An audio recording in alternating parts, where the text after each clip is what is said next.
you know, I'm kind of at a loss for words, which I never am, but I was so proud of the orchestra in that first half, and Henry and James De Leon, and I just...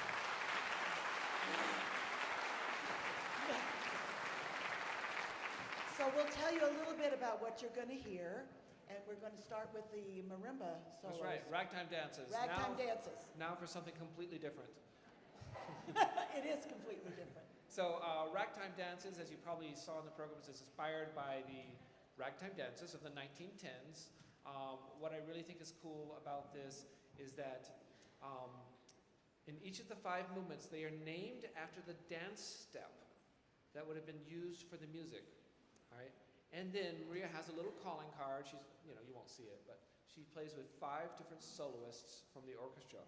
So they'll be seated and they'll still be playing, but you hear them. You'll hear the violin, you'll hear the flute, you'll hear the French horn. I'm forgetting mine. I'm sorry? Trumpet. And thank you very much. The trumpet, yes. And then we end with the clarinet. And they're all very light. They're all very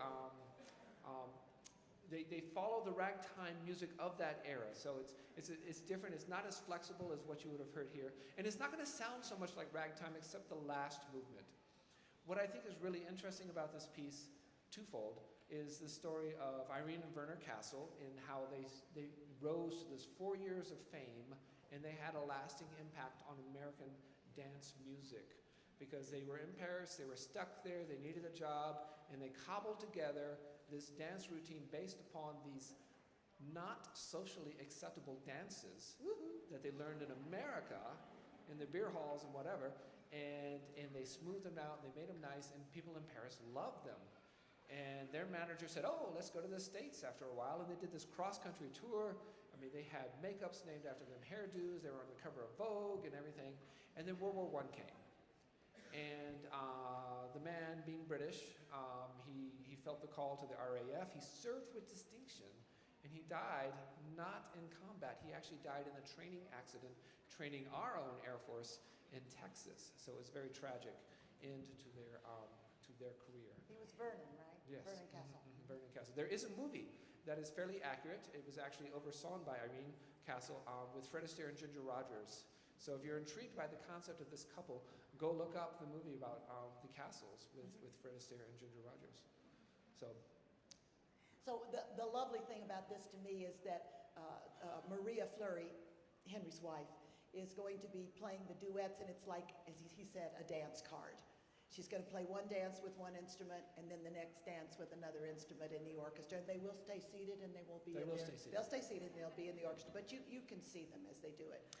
You know, there's a little interesting tidbit I'm just going to throw in here really quickly. Please do. Because it's not in the program notes. Oh.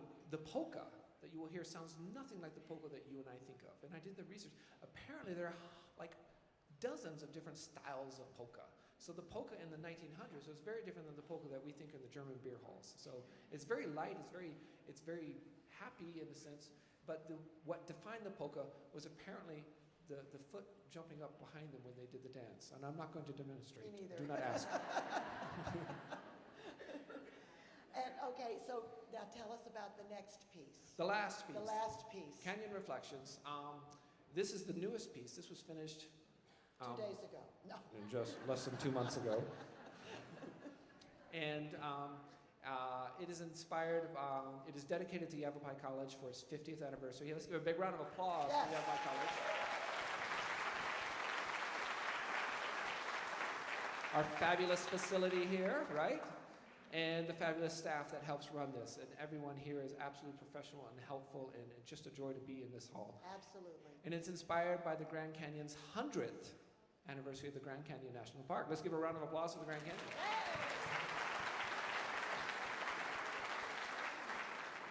So, you know, so in working, I mentioned in the program notes, but in case you haven't read it, I've always been fascinated by how wide across the Grand Canyon is.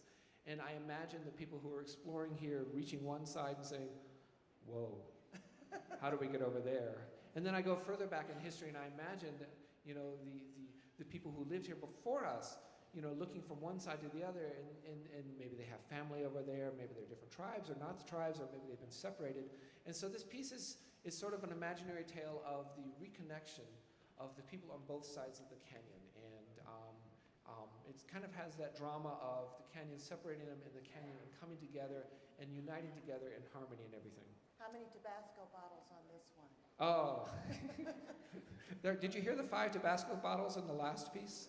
Yeah, a little movement, yeah. So the next one I think has 2. This one has 3 or 4 or something like that. Okay. So, and but most of it is a lot less than 4. So, but thank you very much for being here. I am thrilled that this house is practically packed, Yeah. and I'm excited to have you.